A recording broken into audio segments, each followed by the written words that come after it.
Just think for a second. How many species of animals have gone extinct since the beginning of time?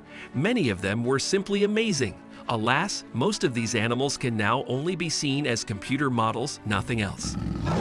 Today, you'll see the last minutes of a long-extinct animal, learn how humans communicate, and just one word, and how nature heals wounds after a destroying war. Let's go. Everyone seems to have cameras today. All you have to do is swipe your finger on the screen of your smartphone, and there it is. But imagine how cool it would have been if they'd appeared in another time. If cameras had been invented a couple of centuries sooner, how many things we could see almost with our own eyes. But cameras used to be too. Let's just say they weren't particularly portable. The very first photo took 8 hours, and the image had to remain still. How about that for a selfie? Just don't blink. I'll put a timer on.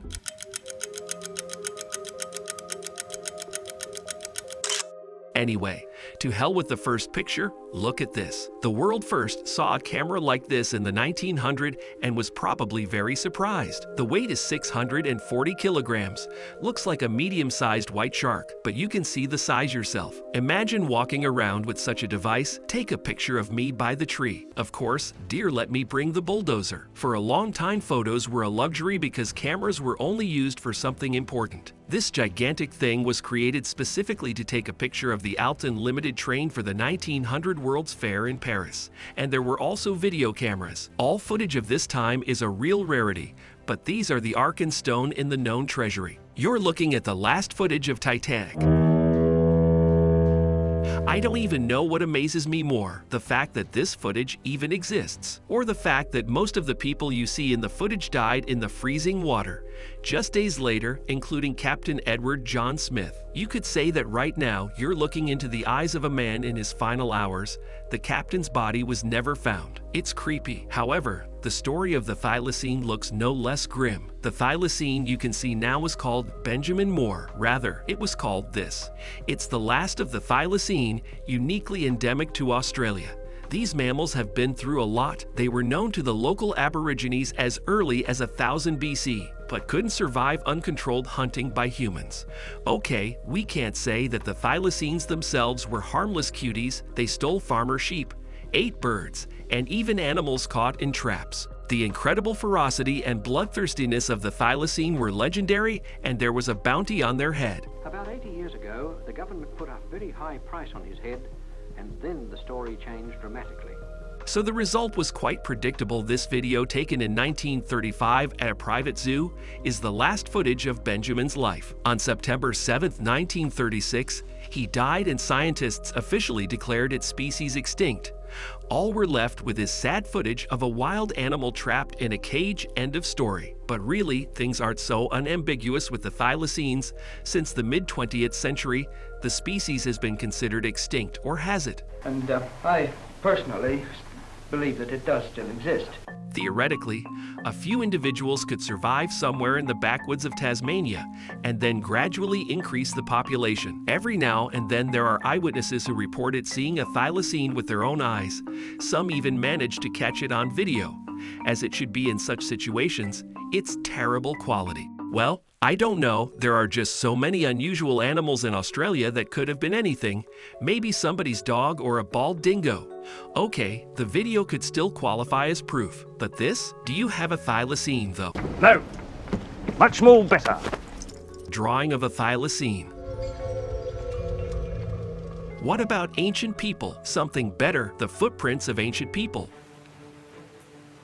Okay, this is an incredibly cool find. In May 2013, a storm washed away some of the soil on the beach in Happisburgh in Norfolk and exposed mysterious depressions. They appeared suspiciously similar to human footprints, and scientists rushed to take several pictures from different angles before the ground eroded away. Analysis in the lab confirmed that our ancestors had indeed walked here, very, very distant ancestors. Scientists were even able to estimate the height and weight of the people who left the footprints. It seems that a small group of adults and children between 90 and 170 centimeters tall walked along the mudflats of the river mouth. Then researchers dug deeper, analyzed pollen in the sediment layers, and dated the prints. They appear to have been left between 850,000 and 950,000 years ago. They're the oldest human footprints outside of Africa. It's very difficult to imagine these people or any distant ancestors, for that matter, what they look like. Well, probably not very good. How they move, what they eat. How did they communicate? Really, alas, you can hardly simulate the voice of a man with only a couple of pieces of skull left. An Egyptian priest is different, though scientists were able to recreate his voice box, and it looks like the ancient Egyptians talk like Minecraft characters, and the dialogue must have been very meaningful.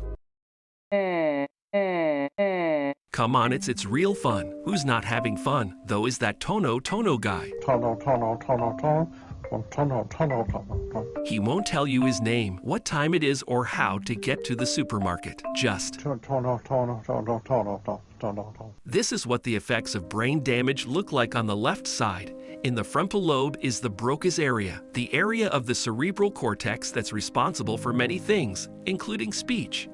If this area is damaged, a person suddenly forgets all but one word, for example, tono or ten, and they become somebody like Hodor. That is, they understand everything and even honestly try to communicate on par with ordinary people who speak.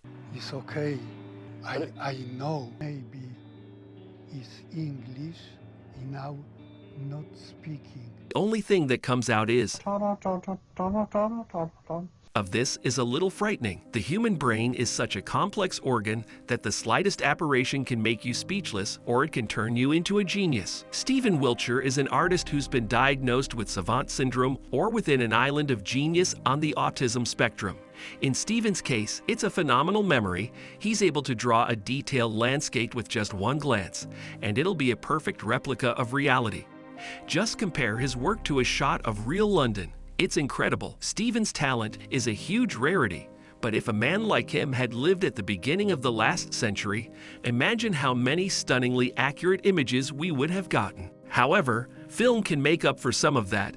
As with the Titanic, you're now looking at people who are probably long dead. Almost a video from beyond the grave, but you can see with your own eyes what early 20th century London looked like. A lot of traffic, there's even a crossing guard already appointed, and this, by the way, is Sir Winston Churchill. Never heard of him. Halifax is simpler, less traffic, more dirt. And look at that guy in the cart, Captain Equanimity.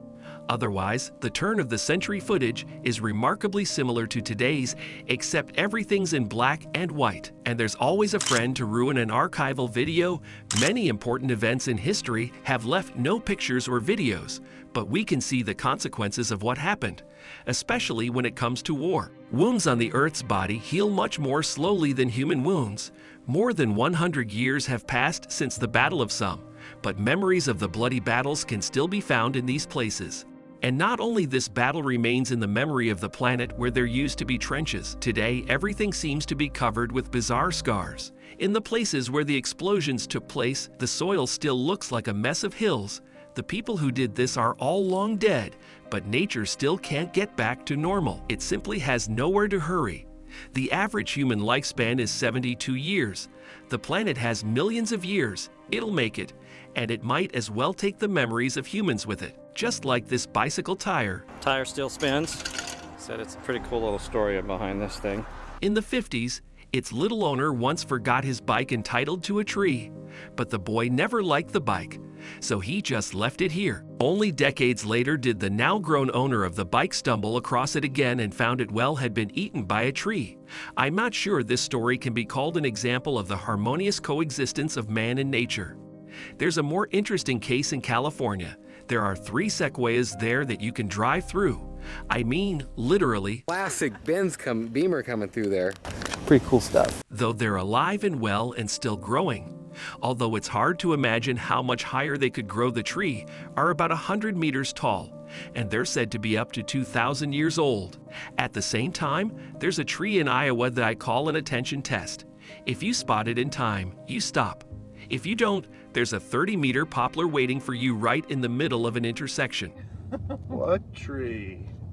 I don't see any tree in the middle of the road.